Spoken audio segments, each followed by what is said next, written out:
दोस्तों, स्वागत है आपका हमारे चैनल में। आज की कहानी है मुँह भोला भाई, एक अनमोल रिश्ता। फेसबुक पर फाइंड फ्रेंड में नाम डाल कर कई बार मैंने सर्च किया, लेकिन अनिल का कहीं कोई पता ना चला। पता नहीं फेसबुक पर उसका अकाउंट है भी या नहीं, या यूँ ही मैं वक्त बर्बाद कर रही हूँ। यह सोचकर मैंने चुपचाप से लॉग आउट कर लिया।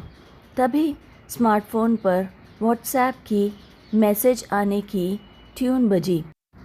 फ़ोन हाथ में उठाकर देखा तो फ़ोन की स्क्रीन पर देखा तो एक जाना पहचाना चेहरा दिखा। डबल क्लिक कर फ़ोटो को बड़ा किया तो चेहरा देखकर एकाएक मैं दंग रह गई। मेरी खुशी का ठिकाना नहीं था।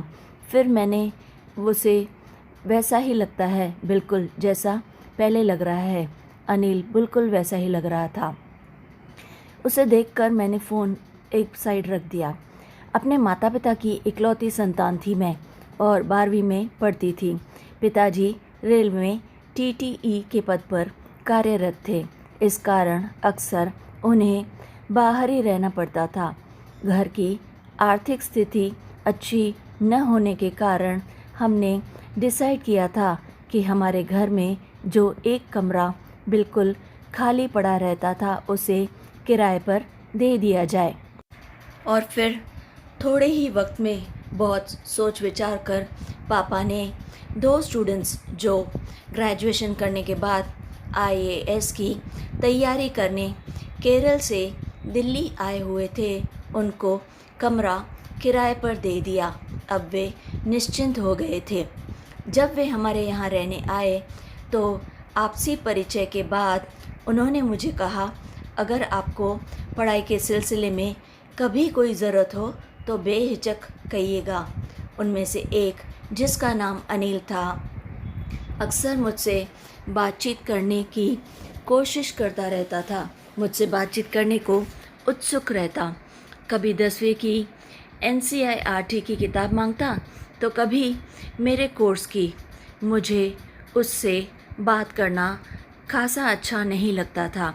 मुझे उसका इस तरह किताबें मांगना बात करने का बहाना लगता, इसलिए मैं इससे लगभग दूर ही रहती थी। एक दिन जब वह किताब मांगने आया तो मैंने उसे बुरी तरह डांट दिया।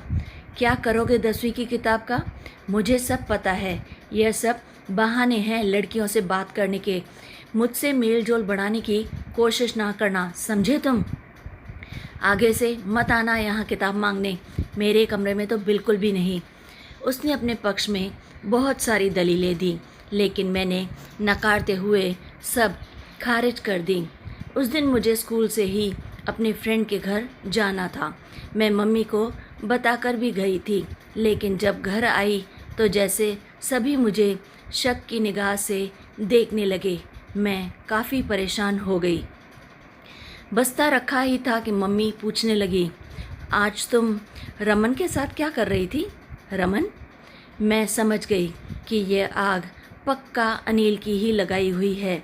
मैंने जैसे तैसे मम्मी को समझाना चाहा, लेकिन अनिल से बदला लेने उसी के रूम में चली गई। मैं बहुत गुस्से में थी।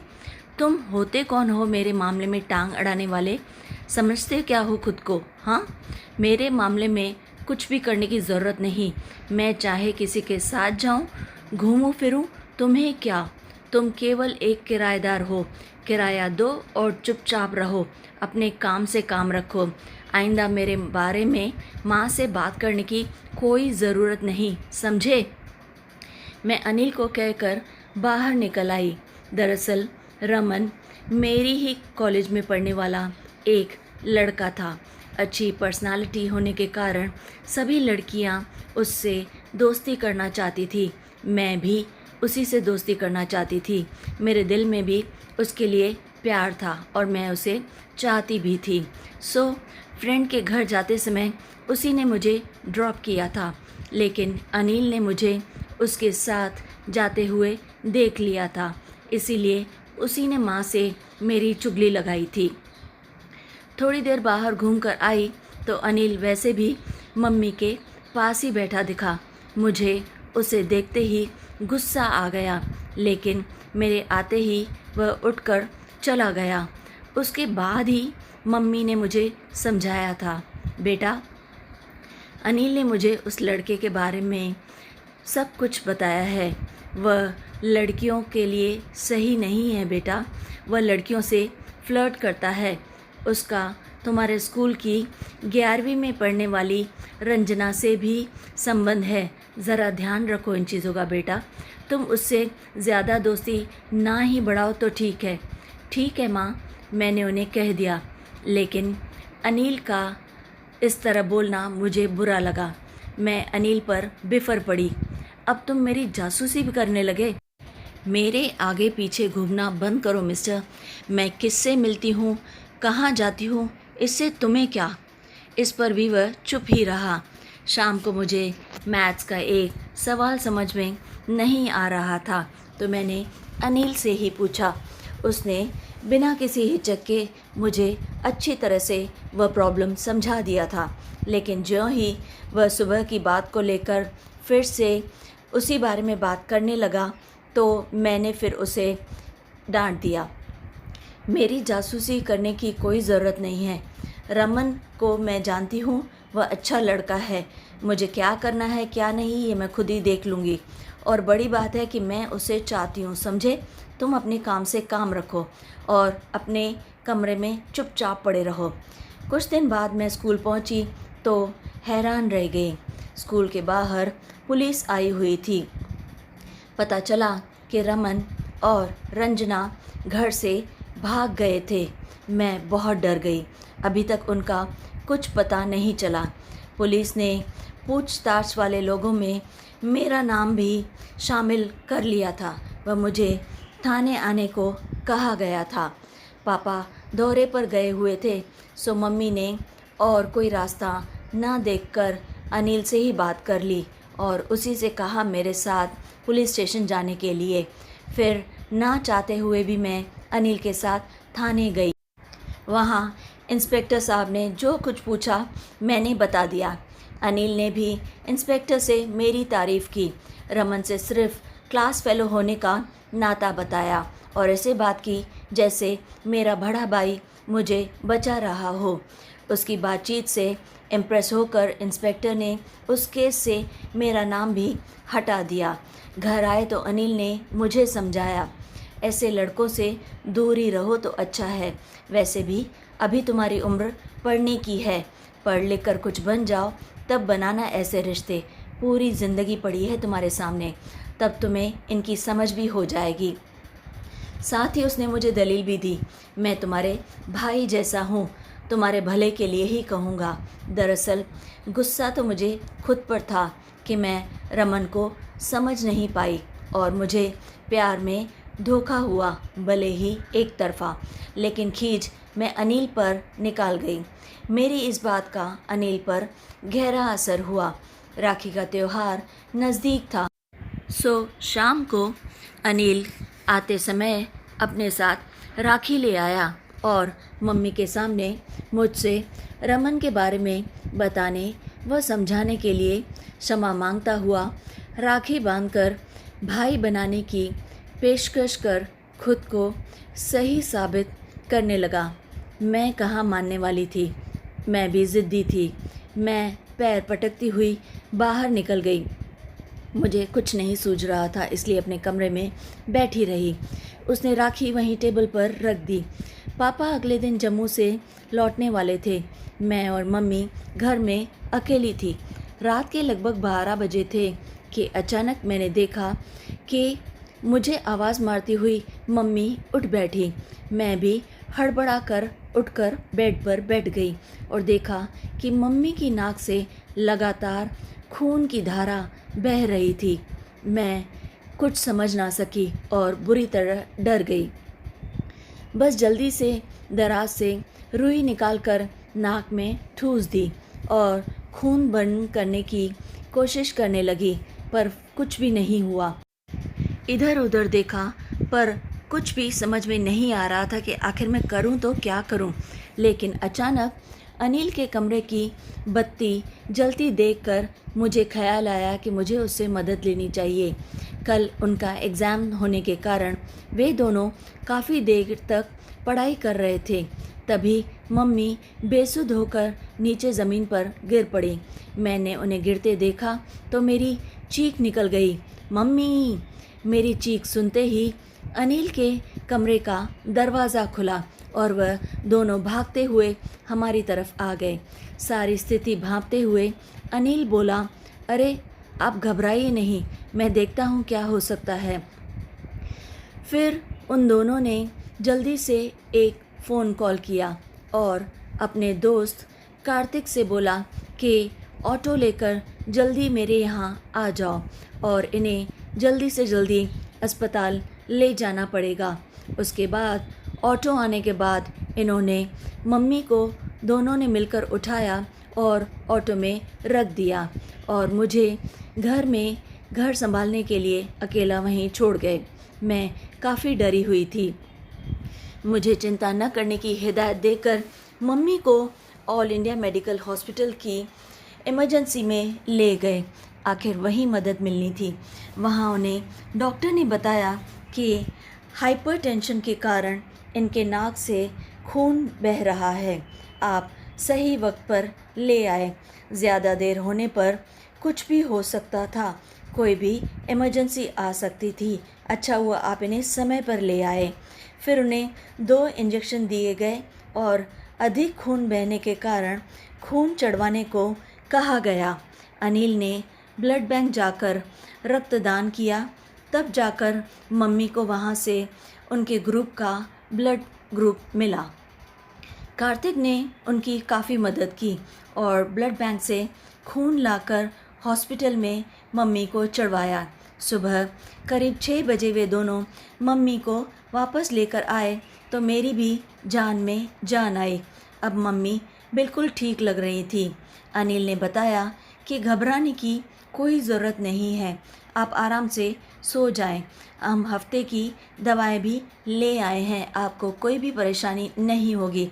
आज हमारा पेपर है लेकिन रात पर जगे हैं, अतः हम भी थोड़ी देर सोना चाहते हैं। मम्मी को सही सलामत देखकर मेरी जान में जान आई और मैं बहुत खुश थी। मेरे इतना भला बुरा कहने के बावजूद अनिल ने मुझ पर जो उपकार किया उसने मुझे अपनी ही नज़रों में गिरा दिया था। मैं इन्हीं विचारों में खोई बिस्तर पर लेटी थी कि कब सुबह के 8 बज गए पता ही नहीं चला।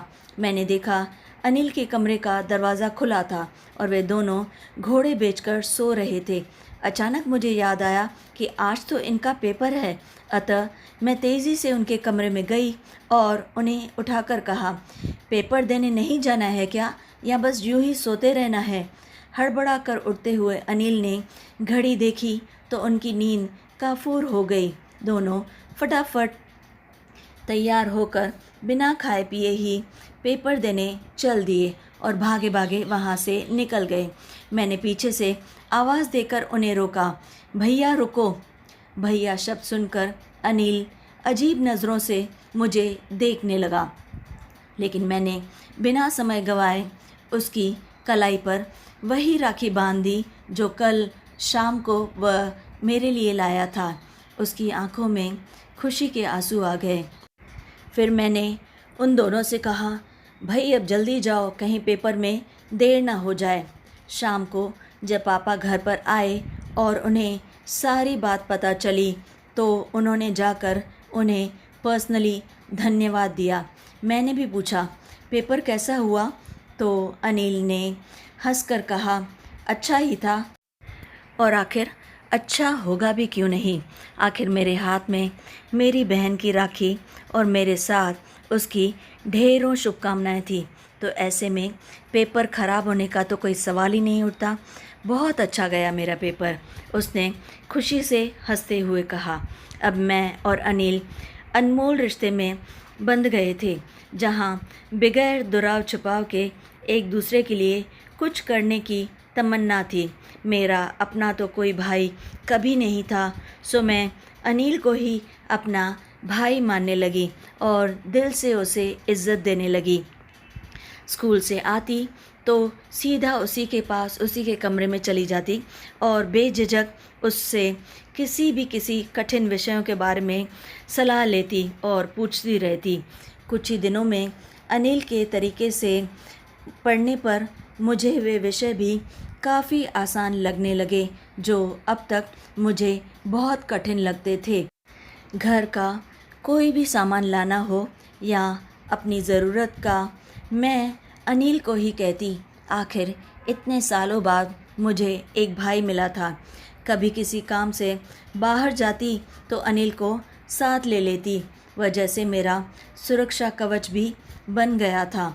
कभी कभी लोग बातें बनाते तो अनिल उनको बड़े अच्छे तरीके से हैंडल करता और उनसे कहता, भाई देख लिया करो कि आखिर हमारा रिश्ता क्या है।